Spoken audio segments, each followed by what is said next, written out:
Hey YouTube. So the boa finally got out of the shed, and I told a couple people that I'd do an update video on him and everything once he came out, since you haven't really seen him in a while. So here he is. Yep, still doing really good, steadily growing, taking meals, no problem. Once again, it was a perfect shed, all one piece, all balled up, and then just kind of turned it right side out. But there he is. There's like kind of a shot of my hand. I hate comparisons like this. You can't really tell, but sorry about the shadows. The best place I can get any sort of light is right here on my floor. But there he is. There's his tail, looking pretty red. Got his skull pattern still there and up here. And he's trying to make his escape here. Right, bud.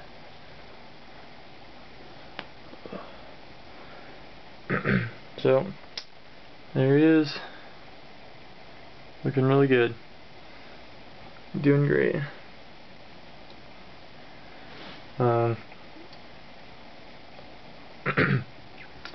He's on about bigger rat pups. He could be on like probably large adult mice, but I'm keeping him on. He does get fed.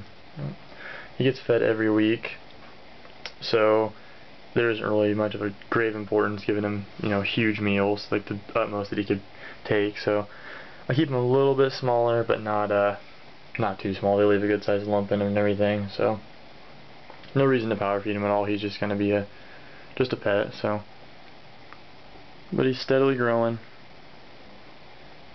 Got a killer squeeze on him now.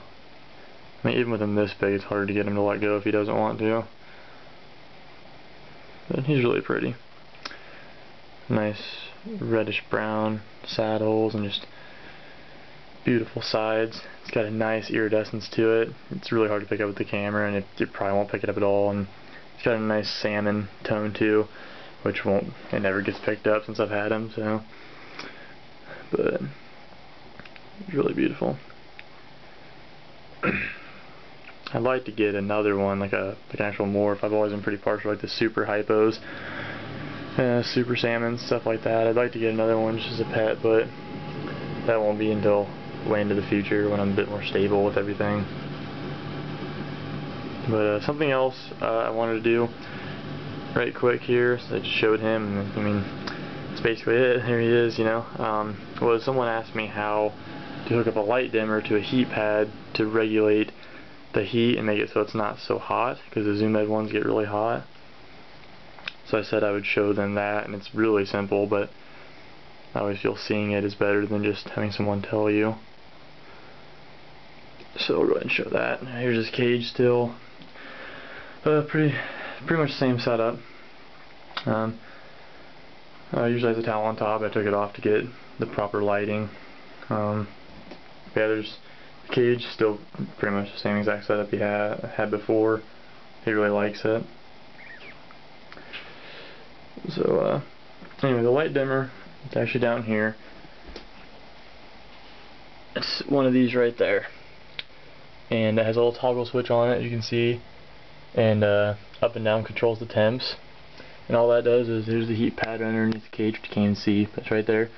You plug the heat pad into a thing on the light dimmer right there, and then plug the thing that was on the light dimmer, the end of it, into the wall, and then that creates your current, and that's it. And then you control it with up and down depending on how hot you want it. With him, I keep it hot enough to where the heat travels up through the bedding, but if he got on the glass, it wouldn't, I mean, it wouldn't be good still, but it definitely isn't going to burn him as bad, or if at all, before he decided to get off of it.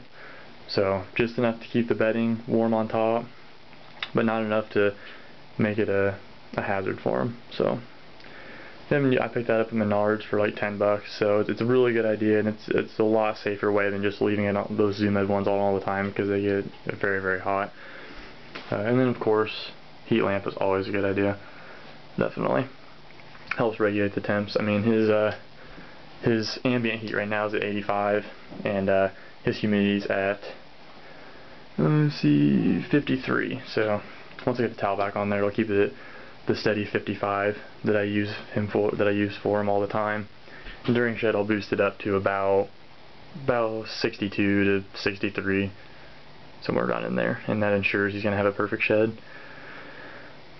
So, alright, and of course, any questions with that? I mean, it didn't seem like a good explanation, but I mean, it's really easy. Just plug a couple things in, plug it into the wall, and then there you go, you're ready to go. So, any more questions, I'll gladly answer that. I'd like to help anyone out with that, because I hate seeing, you know, snakes that get the heat pad burns on them, because you could, I mean, there's a lot of ways you can easily avoid that. Yeah, but just a little bit more, you know, effort. So, alright, well, I'll go ahead and cut out, because we're at 6 minutes, and that's already kind of long. So, guess, hope you guys liked the video, and any questions, I'll gladly answer about anything about red tails, you know, care, or what I personally do, or feeding, husbandry, anything like that. So, just leave them if you got them. Alright, thanks for watching, and I'll probably see you guys on the next addition video to the ball python future breeders. So, alright, see you guys then. Alright, bye.